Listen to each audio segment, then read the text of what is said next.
at direct access vasectomy and talking about sperm freezing and whether we should consider that before vasectomy. You know, you're almost there, you've talked about it with the partner, you're going through.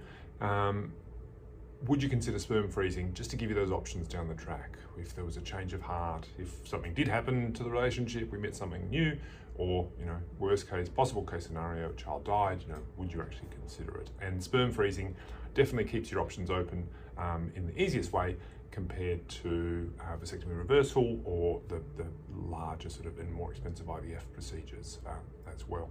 So sperm freezing or cryo preservation, it's the process of collecting a sperm sample, stabilizing it and freezing it. And there's been successful pregnancies after sperm freezing up to 41 years, I believe, is the record, you know, when children might have sperm frozen before going into cancer treatments.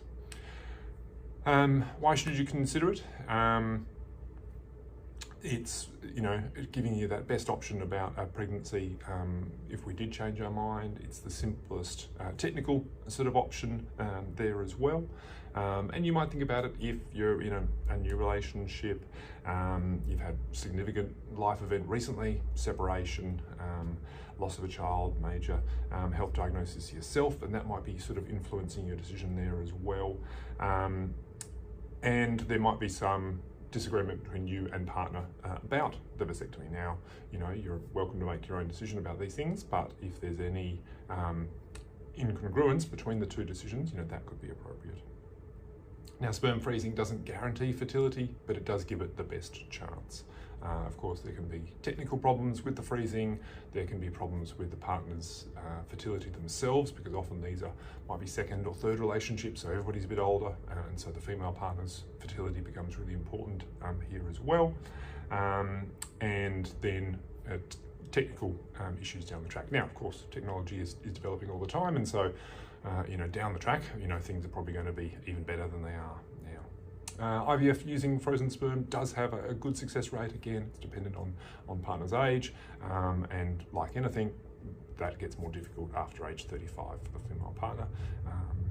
But it's certainly an easier process than vasectomy reversal or the IVF procedures these days that directly take sperm from the balls, implant an egg outside the woman's body and then into the womb, called TESSA and PESA procedures. So here in Melbourne, how does the process actually work?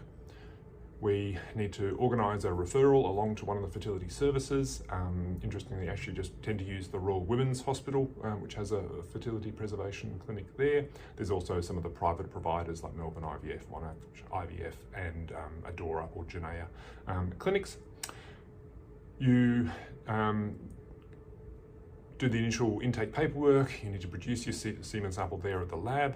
It goes through an analysis process to make sure it's suitable for freezing, and then you would go back and do the actual deposits of the semen sample, and generally sort of 3 to 4 to give you the best options down the track. That then gets stabilised and frozen. The initial cost is sort of $300 for the stabilisation, certainly at the Royal Women's Hospital in April 2026. And then there's often a yearly storage fee of $200 to $300 ongoing.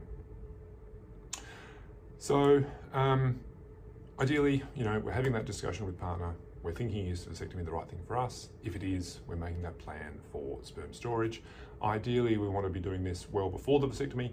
So if there's any difficulties with the samples, the sample doesn't freeze well, or needs redoing, we've got plenty of time to organise that before the vasectomy as well. So, you know, you're welcome to have these discussions with me, book in for the telehealth talk, come along, have that discussion, and let's talk about is vasectomy the right thing for you at this time in life? What are the options if we did have a change of heart? So the IVF procedures, vasectomy reversal and sperm freezing. And if sperm freezing was something that was on your radar, then I can organise the paperwork and the referral paperwork for that and walk you through the process. So always happy to chat, always happy to answer questions about vasectomy and if the procedure is right for you. Signing off, Simon at Direct Access Vasectomy.